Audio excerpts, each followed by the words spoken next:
No Brasil e no mundo, quase nada escapa à política. Obviamente, ainda mais no mundo de hoje, com toda a polarização, vocês sabem. Cada obra, cada single, cada gesto estético vai ser avaliado de acordo com isso, de que lado que você tá do espectro político. E mesmo a tentativa de resistir a isso, dizendo, por exemplo, que eu não tenho lado, ou então que não se deve politizar tanto a arte, isso acaba sendo convertido também numa posição política. Isso é uma postura diante do mundo que a gente vive. Então vamos começar o ano de 2025 com a seguinte mensagem: se a gente não pode fugir da política, então a questão é realmente entrar no jogo e tentar de alguma forma olhar para as coisas e decidir o que você quer sustentar e o que você quer alterar. Então no vídeo de hoje a gente vai falar sobre essa ambígua, às vezes ambígua, relação entre arte e política da minha perspectiva, que é a de músico. Então isso vale para artistas em geral, mas eu vou falar a partir da perspectiva da música e politicamente a partir de uma perspectiva da esquerda.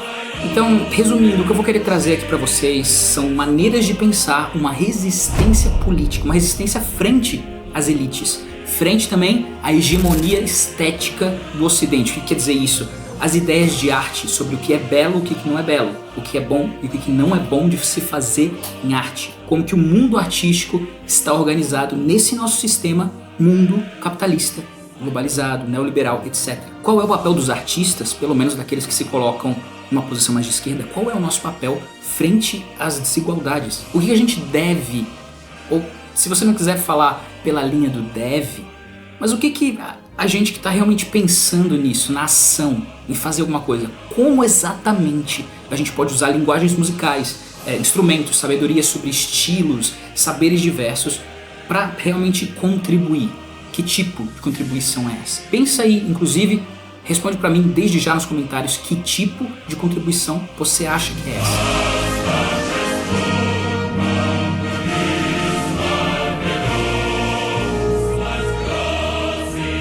E de fato é isso.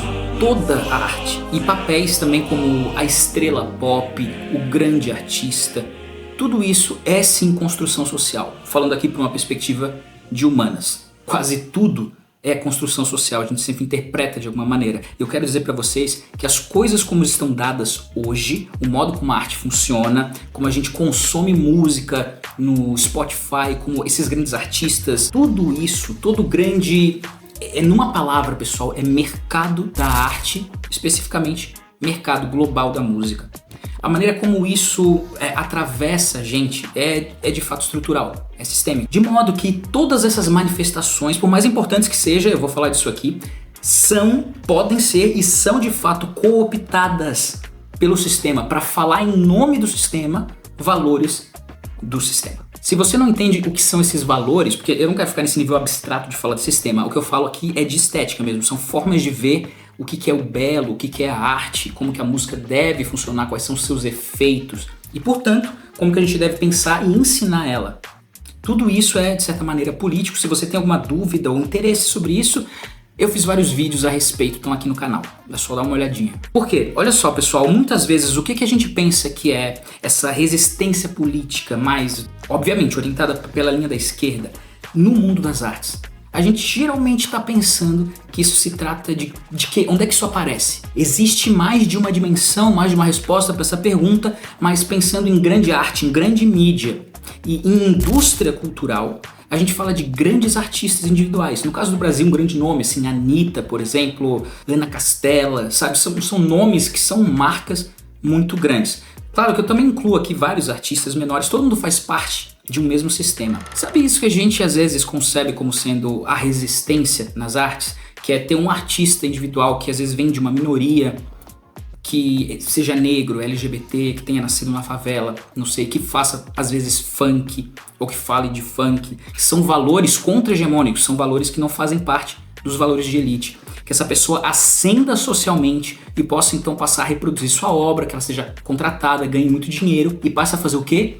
Uma representação simbólica. Ela, ao cantar, como a música alcança muita gente, as coisas que ela canta e também o estilo musical carrega uma série de valores que estão sendo ali reiterados, que estão sendo representados agora na sociedade, quando antes talvez não tivessem um espaço para aparecerem.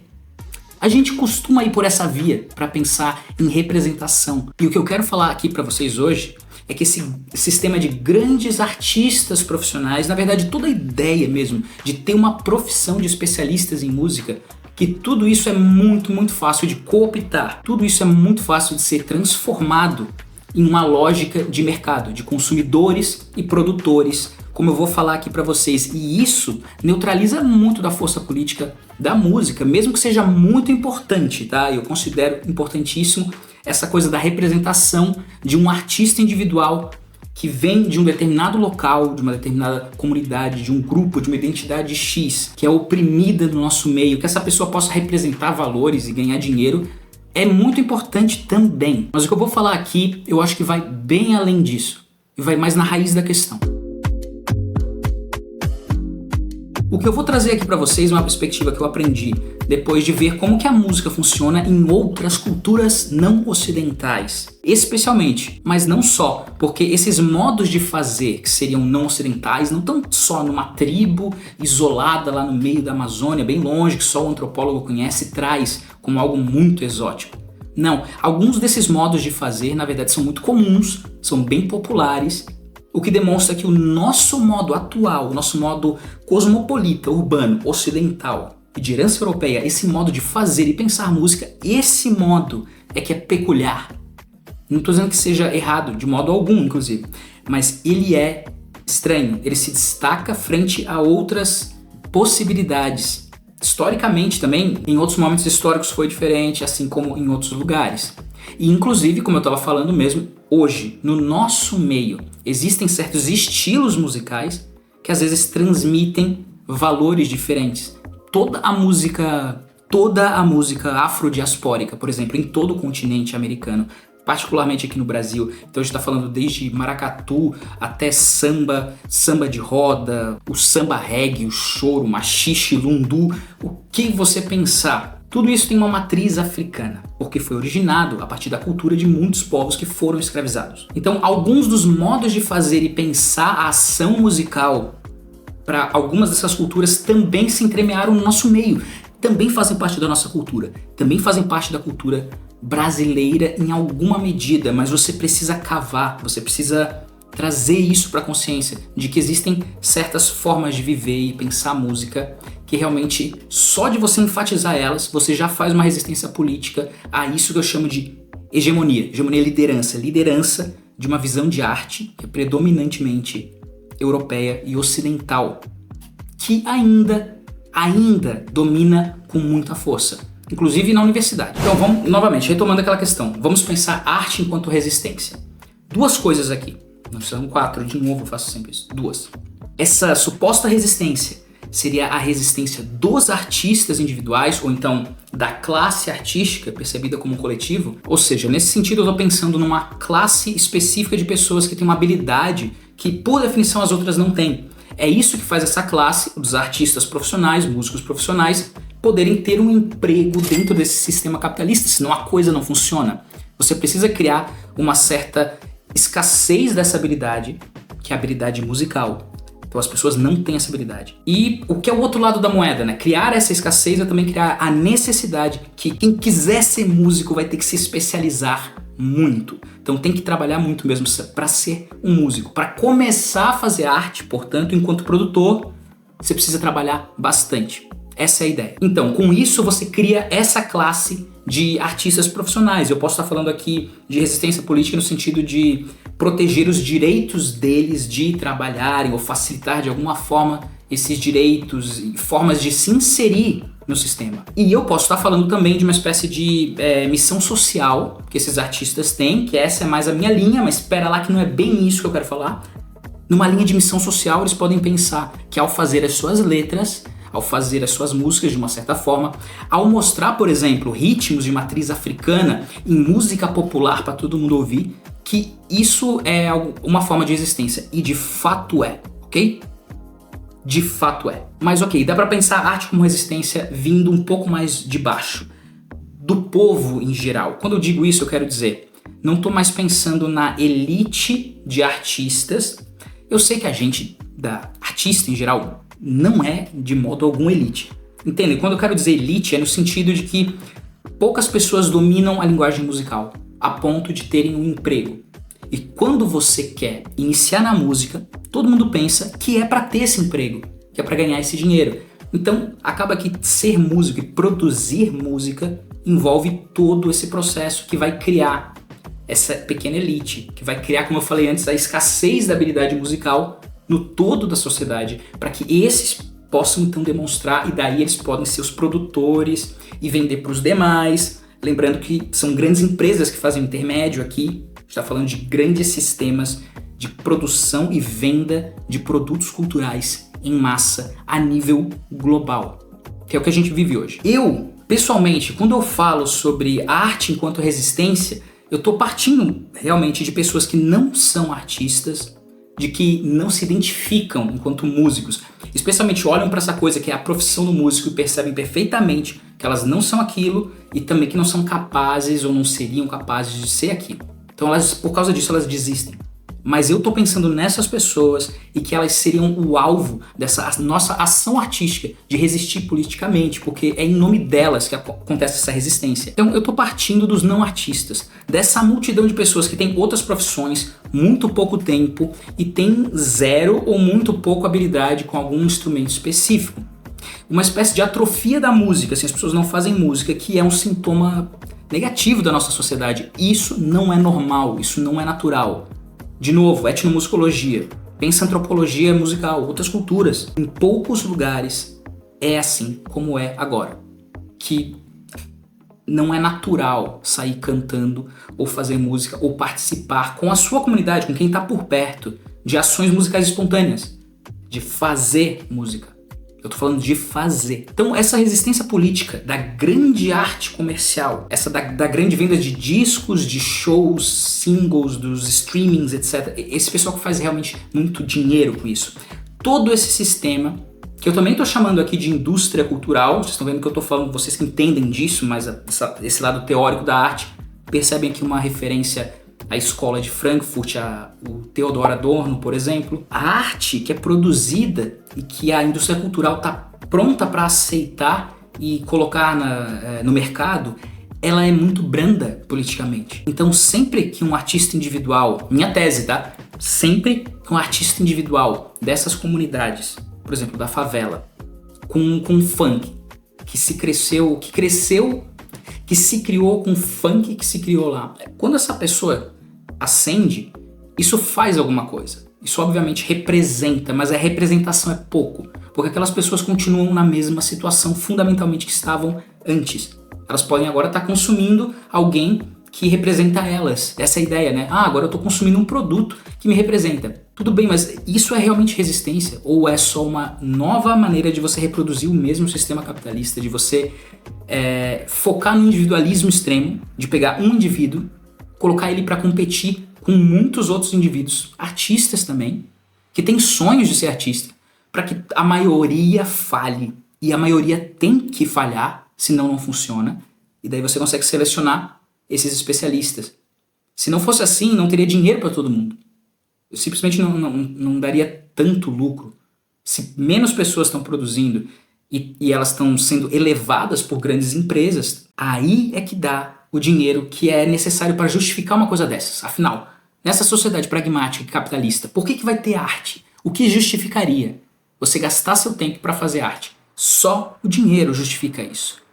Se não dá dinheiro, não faz sentido existir no nosso mundo. É simples assim. Então, tudo no mundo da arte precisa de alguma maneira ser traduzido em mercadoria. Enfim, representatividade não é tudo. Existem outras maneiras que a gente simplesmente não está percebendo, que são potências da música. A realidade musical e o conhecimento, de novo, etnomusicológico da música de outras culturas, mostra pra gente que existem outros modos de ser e fazer música, outras filosofias que são, gente, realmente muito diferente do modo como a gente pensa, mas é muito simples também. Pode até parecer intuitivo para você, porque como eu disse antes, muitas dessas outras culturas exóticas somos nós. Nós somos, em parte, essas outras culturas exóticas, porque nós fazemos parte desse grande problemão em movimento que se chama Brasil. E se o Brasil é o Ocidente, bom, isso é uma coisa que a gente precisa discutir mais a fundo, uma questão realmente difícil de responder. Mas saiba de uma coisa, definitivamente nós não somos europeus. Então não vou minimizar aqui de jeito nenhum a importância enorme, eu até trabalho com isso inclusive, de você criar canções e composições que expressem um certo sentimento, que expresse a resistência dessa forma. Mas vamos além, por favor, vamos além, porque dá para ir bastante além com esse conceito que eu quero apresentar. Já apresentei em outros vídeos também, de música participativa. Quando você começa a pensar todo o conceito de música a partir dessa ideia muito simples. Música é uma coisa que as pessoas de uma certa comunidade ou coletiva fazem juntas. E um dos objetivos dessa ação com sons é que o máximo de pessoas participem. Crianças, jovens, adultos.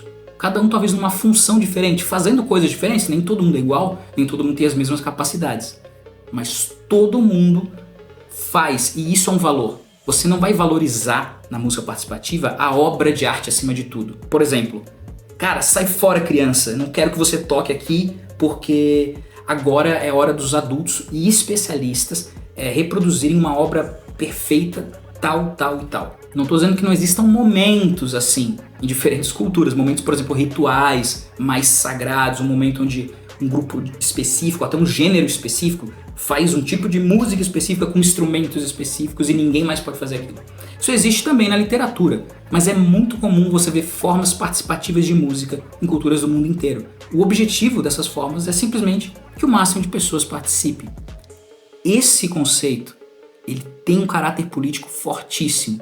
Quando a gente pensa que muitas, não todas, obviamente não, o continente africano é muito vasto, mas muitas culturas africanas e muitos pensamentos de origem, de matriz africana que vieram para cá, carregam um pouco esse gene. E talvez seja por isso que a gente consegue reconhecer noções de música participativa de uma forma intuitiva. Pô, isso aí é interessante, é legal, é simples, eu também já conheço. Ele não tá falando nada novo, e eu não tô mesmo. Então eu quero apresentar para vocês a seguinte proposta. Que música a gente estava entendendo errado. A gente está entendendo o significado do termo música a partir de uma mentalidade fundamentalmente que não é nossa.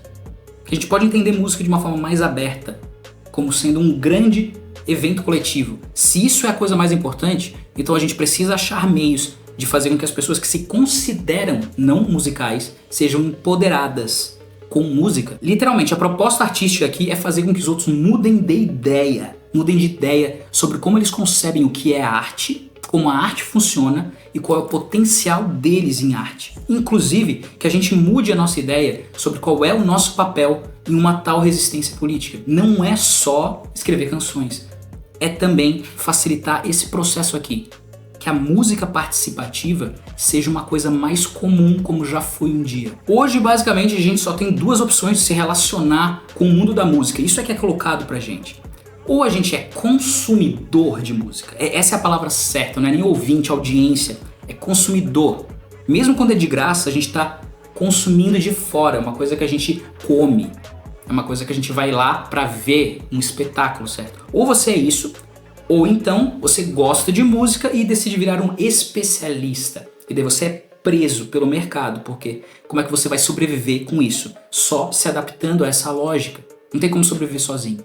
Então, essas são duas opções de se relacionar com música. Eis uma terceira. Nessa terceira via, a gente não mais vai naturalizar isso. A gente não vai naturalizar essa separação entre produtores, ou seja, os artistas, que então tem que ser especialistas profissionais que dedicam todo o seu tempo e vida para ter essa especialização. E, de outro lado, absolutos não produtores, que não sabem e não fazem nada. E só resta para eles participar da única forma que sobra para participar. Consumindo, sendo espectador. Às vezes, quando é realmente mais participativo, dançando. Daí você realmente até participa mais. Mas em geral não é disso que se trata. E eu acho que a dança não é o suficiente. A minha via exige realmente toda essa fala, toda essa conversa meio filosófica. Porque não sei se você está sacando, mas se a gente não desconstruir os modos de pensar música que a gente herdou dos europeus, a gente não vai conseguir pensar nisso que eu tô falando, não. Vai sempre parecer uma coisa meio esquisita, ou então banal, ou então simplesmente não vai entender qual é a relevância do que eu tô falando. É preciso começar com essa conversa de desnaturalizar tudo que a gente aprendeu sobre música. Então, aquelas duas opções, você ser um ouvinte consumidor ou ser um especialista, ser um artista, não são as duas únicas opções. Sim, todo mundo mentiu pra gente, ou ninguém sabe o que realmente pode ser. E isso é sistêmico estrutural no seguinte sentido: isso não é uma coisa que vem de cima pra baixo. Todo mundo pensa isso inconscientemente, todo mundo concorda que essas são as opções. Se você não vai estudar muito para ser músico, não vale a pena fazer música. Entende isso? Que todo mundo tem que consumir música. Essa é a maneira certa de se relacionar com isso, e não o fazer. O que eu acho que a perspectiva aqui é revolucionária é porque ela tenta devolver o fazer, o você autonomamente usar a sua criatividade para criar o que você quiser, primeiro. E segundo, que você possa fazer isso com outras pessoas, criando conexões espontâneas com os grupos com os quais você vive. Imagina fazer música com a sua família, na sua escola, com o seu grupo de amigos adolescentes, com o seu partido político.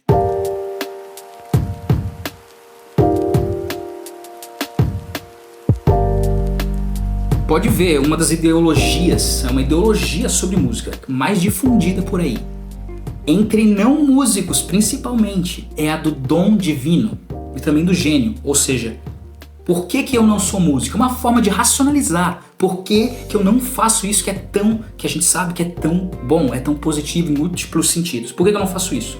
Porque eu não nasci gênio, é uma coisa de nascimento. Ou você tem, ou você não tem a habilidade para ser um músico. Todo músico sabe que isso é balela, porque a gente tem que estudar bastante. Mas daí o que acaba acontecendo é o seguinte: os músicos, os artistas, os profissionais, para valorizar a sua profissão numa sociedade tão pragmática, que desvaloriza tanto as coisas que são feitas de forma genuinamente artística, para se proteger, eles hipervalorizam a sua profissão e acabam, apesar de que eles estão justificados em fazer isso, pessoal, eles acabam sem querer enfatizando o abismo entre produtores e consumidores, sem querer. Eles falam: nossa, é muito difícil ser um artista. É extremamente difícil. O que a pessoa quer dizer com isso? Que não é natural, que a criação de um artista é altamente artificiosa, artificial. Você precisa doar tempo de vida. Portanto, logo, ou você dá tudo, ou você esquece da arte. Isso é errado. Esse é parte do problema atual, que o artista poderia ter algo a dizer aqui. O artista poderia perceber que isso está acontecendo, sinalizar para as pessoas e ir para um caminho diferente. Porque é verdade, para você ser essa pessoa que eu estou chamando de especialista do seu estilo, sei lá, se é rock ou jazz, mesmo que seja um estilo mais simples, você precisa dominar certas coisas. Ou você estuda bastante mesmo e se sacrifica para ser aquele músico, ou você está de alguma forma incorporando de uma forma muito autêntica um determinado personagem, porque tem isso também, a arte também é feita dessa forma, que incorpora valores que as pessoas querem ver representados, sei lá. Mas de um jeito ou de outro, algo especial está acontecendo aqui, algo que singulariza as pessoas. Não é todo mundo, não é para todo mundo. Não é todo mundo que vai ter essa capacidade de representar em si mesmo os valores da sua sociedade, no seu modo de ser, de modo que ele pode só entrar no palco e é isso, perfeito. Também, igualmente, como vocês sabem, não é todo mundo que vai conseguir se dedicar para a música nesse sentido mais técnico, de conseguir criar harmonias, seguir ritmos, fazer gravações em estúdio, ser um músico de estúdio, por exemplo.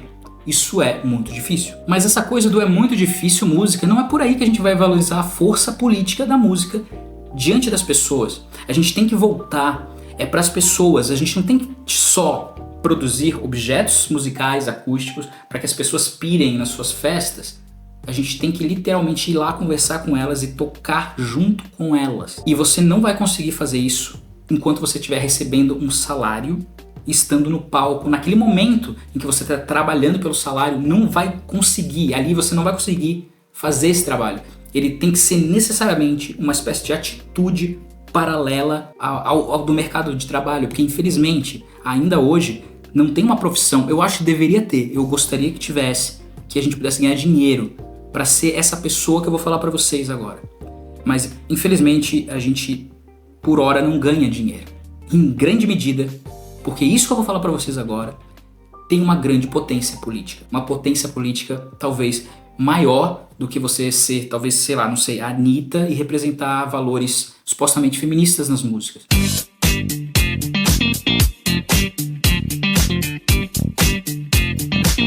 As pessoas da sua comunidade, dos seus grupos, o povo em geral, aqueles supostamente oprimidos que a gente deveria auxiliar e ajudar a desenvolver, proteger, defender, resistir, etc. Essas pessoas são filhas desse sistema e elas não vão conseguir se dar conta sozinhas de que música poderia ser de uma maneira diferente, de que em muitos lugares era muito mais comum que todas essas pessoas produzissem música e fizessem disso uma maneira de se conectarem.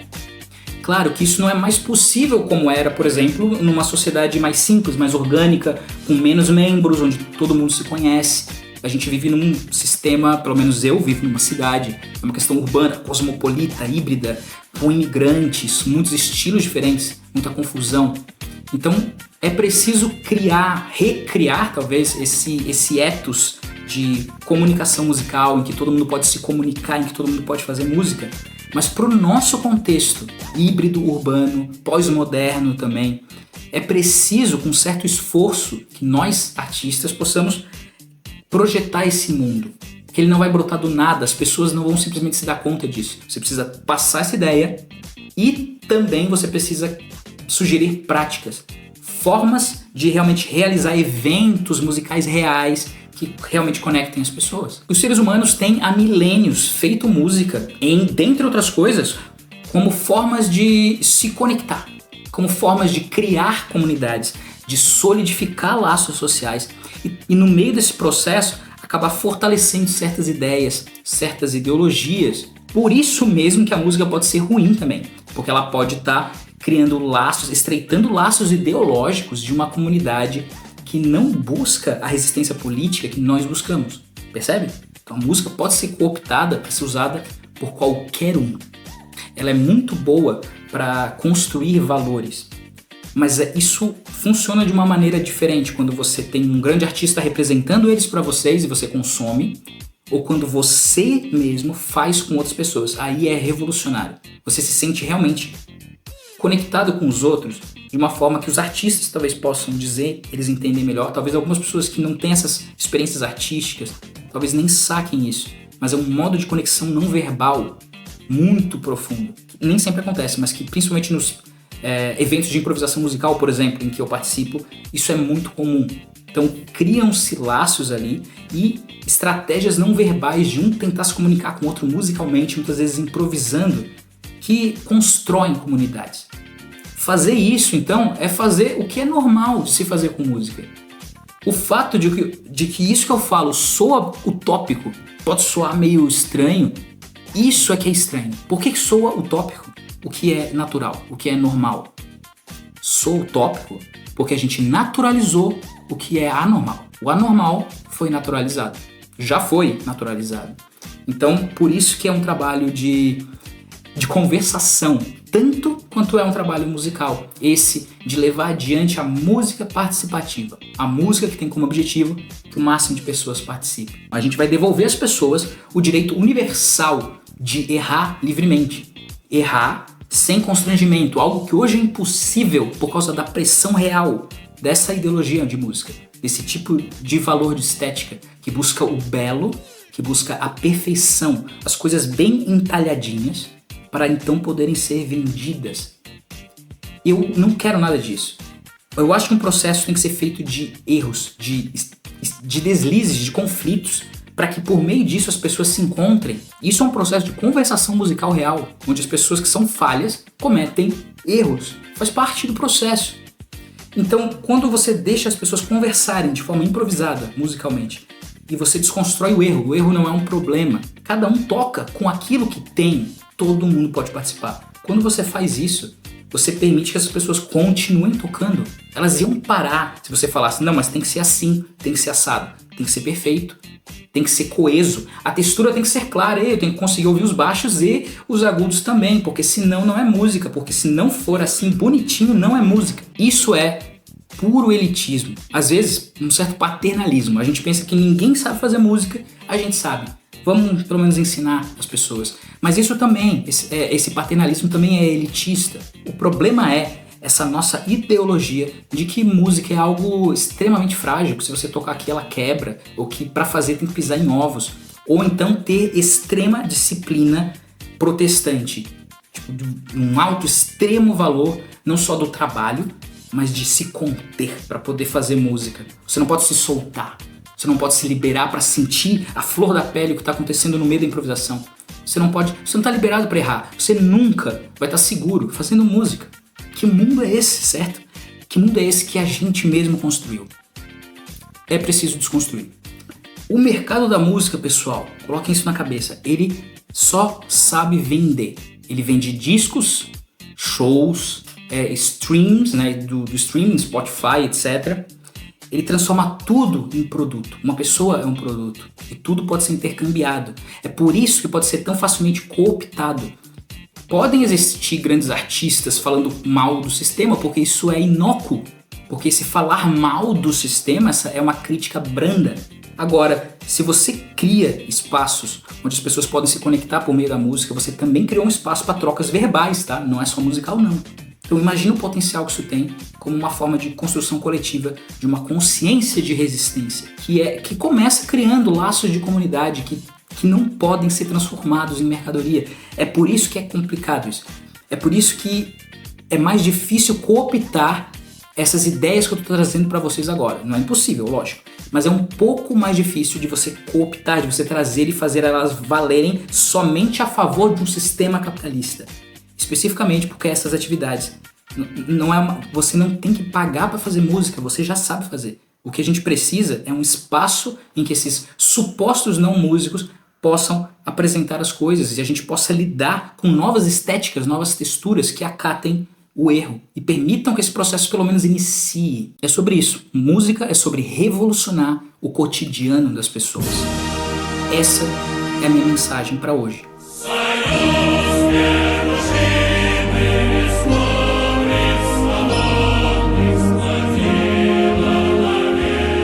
Então é isso, pessoal. Se por um lado você pode ser um bom ouvinte, consumidor, e do outro lado você pode até ser um bom artista, apresentei aqui uma terceira via. Nós artistas, a gente pode ser guias, facilitadores, ativistas se você quiser, desse tipo de processo de empoderamento musical, de democratizar a música com o máximo de pessoas possíveis em eventos musicais reais. Eu sugiro improvisação, eu trabalho com improvisação experimental, livre mesmo, eu acho que ela é excelente nesse projeto, mas não precisa ser música improvisada. Qualquer tipo de música, contanto que ela seja levada adiante pelo objetivo da participação, a maior participação possível. Vamos integrar essas pessoas. Então, não é o suficiente, eu acho, né? Minha opinião. Você pode discordar, discorda aí nos comentários, por favor. Discordâncias são boas, concorda também.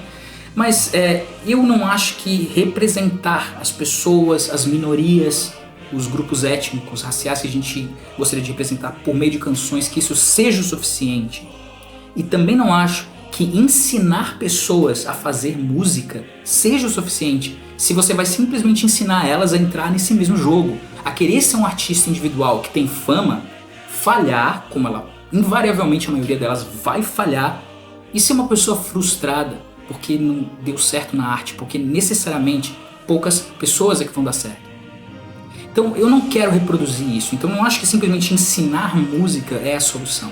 Não é isso. Então, empoderar com música e democratizar a música de uma forma que construa as bases de uma resistência política mesmo, que construa as bases, inclusive, para a gente começar a conversar sobre isso, eu acho que esse tipo de música, ela vem mais de baixo. Ela precisa reunir as pessoas que não sabem, que acreditam que não podem fazer música e colocar elas para tocar em colaboração com a gente que às vezes sabe um pouco mais e é capaz de iniciar o processo ou de dar alguns recursos para que elas possam iniciar o processo. Aí no meio a gente pode ser um guia, um facilitador, a gente também acha espaço para se expressar e o mais importante, a gente realmente permite que as pessoas tenham experiências incríveis. Na minha experiência de promover eventos desse tipo aqui em Florianópolis, que são eventos que a gente chama de tocata, as pessoas realmente se sentem muito bem, especialmente as que nunca fizeram música, mas também os músicos, porque eles encontram ali um espaço que possibilita muitas coisas, possibilita o erro, possibilita o caos, é claro, é óbvio, é natural, mas possibilita um nível de conexão musical realmente impressionante e faz com que as pessoas atinjam estados alterados de consciência por meio desse processo. Então é um tipo de comunicação sensível, muito forte, muito potente e que, como vocês podem ver, o simples fato de fazer isso Ele reaviva modos de se fazer música não ocidentais, o que já é em si mesmo uma forma de existência, para além do fato de ser um palco que você está criando para conversas futuras, inclusive sobre política. Muito obrigado por acompanharem, pessoal. Não esquece de deixar o seu comentário aqui. Esse é o primeiro vídeo do ano. Feliz ano novo para vocês, 2025. Sim, eu fiz uma pausa aqui de um mês que eu estava preparando esse doutorado, esse projeto de doutorado, mas agora vamos voltar para os vídeos semanais, ok? Espero ver vocês aqui de novo. Dá o like para mim, me ajuda aí, tô tentando crescer aqui, tô tentando fazer com que essa mensagem chegue nas pessoas. Até a próxima.